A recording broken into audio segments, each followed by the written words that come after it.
جس سے یہ لکھ لیتے ہیں. مطلب اللہ سبحانہ تعالیٰ نے پھر سوال کیا، کئی سوالات کیے اللہ سبحانہ تعالیٰ نے یہاں پر. اب کہا کیا ان کے پاس علم غیب ہے؟ کیا یہ غیب کی باتوں کو جانتے ہیں جو ہم بیان کر رہے ہیں؟ پھر آگے اللہ سبحانہ تعالیٰ نے آیت نمبر 42 میں کہا ام یریدون کیدا فالذین کفروا هم المکیدون. کیا یہ لوگ کوئی فریب کرنا چاہتے ہیں؟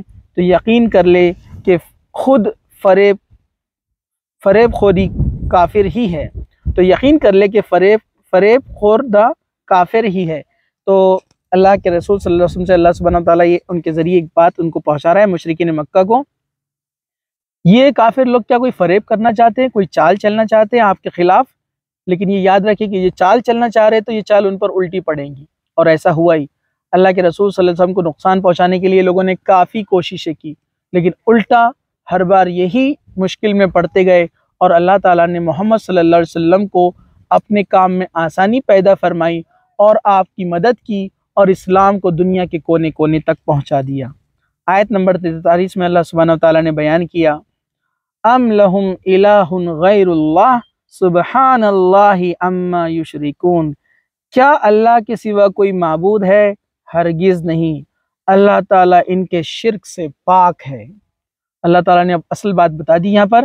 یہ جتنا انکار کر رہے ہیں تو یہ بات یہ جان لے اللہ کے علاوہ کوئی دوسرا خدا نہیں ہے، وہ اکیلا ہے، وہ تنہا ہے، وہ اول سے ہے اور آخر تک ہے.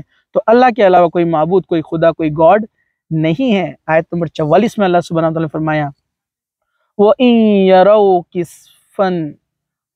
يَرَوْا كِسْفًا مِّنَ السَّمَاءِ سَاقِطًا يَقُولُوا سَحَابٌ مَّرْكُومٌ. اگر یہ لوگ آسمان کے کسی ٹکڑے کو گرتا ہوا دیکھ لے تب بھی کہہ دیں گے یہ تہبت بادل ہے. مطلب اللہ تعالیٰ فرما رہا ہے کہ اگر ہم کوئی عذاب بھی نازل کر دے، کوئی ان کو جھٹکا دینے کے لیے، ان کو تاکہ یاد دلانے کے لیے، ان کے اندر ڈر پیدا کرنے کے لیے آسمان سے کوئی ٹکڑا بھی اللہ سبحانہ وتعالیٰ گرا دے تو یہ کیا کہیں گے؟ یہ کوئی بادل ہے، اور یہ بات کو انکار کر دیں گے. یعنی ان لوگوں کے بارے میں یہاں پر ذکر ہو رہا ہے جو ماننے والے نہیں ہیں، چاہے اللہ تعالیٰ ان کے سامنے کتنی ہی نشانیاں پیدا کر دے، بتا دے اور واضح کر دے. آیت نمبر 45 فَذَرْهُمْ حَتَّى يُلَاقُوا يَوْمَهُمُ الَّذِي فِيهِ يُسْعَقُونَ. تو انہیں چھوڑ دے یہاں تک کہ انہیں اس دن سے سابقہ پڑے جس میں یہ بے ہوش کر دیے جائیں گے. یعنی قیامت تک ان کو چھوڑ دیا جائے، ان کو مہلت دی جائے، اور ان کو تب پتہ چل جائے گا کہ معاملہ کیا ہے. یوم لا یغنی عنہم کیدہم شیئا ولا ہم ینصرون. جس دن انہیں ان کا مکر کچھ کام نہ دے گا اور نہ مدد کیے جائیں گے. اب اللہ سبحانہ تعالیٰ نے کہا کہ یہ جتنی بھی چال بازیاں کر رہے ہیں، اس دن جب عذاب کو دیکھ لیں گے، نرک کو دیکھ لیں گے، وہاں ان کی چالیں کچھ کام نہیں کرنے والی ہیں. آیت نمبر 47 وَإِنَّ لِلَّذِينَ ظَلَمُوا عَذَابًا دُونَ ذَلِكَ وَلَكِنْ أَكْثَرُهُمْ لَا يَعْلَمُونَ. بے شک ظالموں کے لیے اس کے علاوہ اور عذاب بھی ہے، لیکن ان لوگوں میں سے اکثر بے علم ہے. اللہ تعالیٰ فرما رہا ہے صرف اتنا ہی نہیں، عذاب کی بہت قسمیں ہیں، آگ کے علاوہ بھی عذاب ہے جو ان ظالموں کو دیا جائے گا.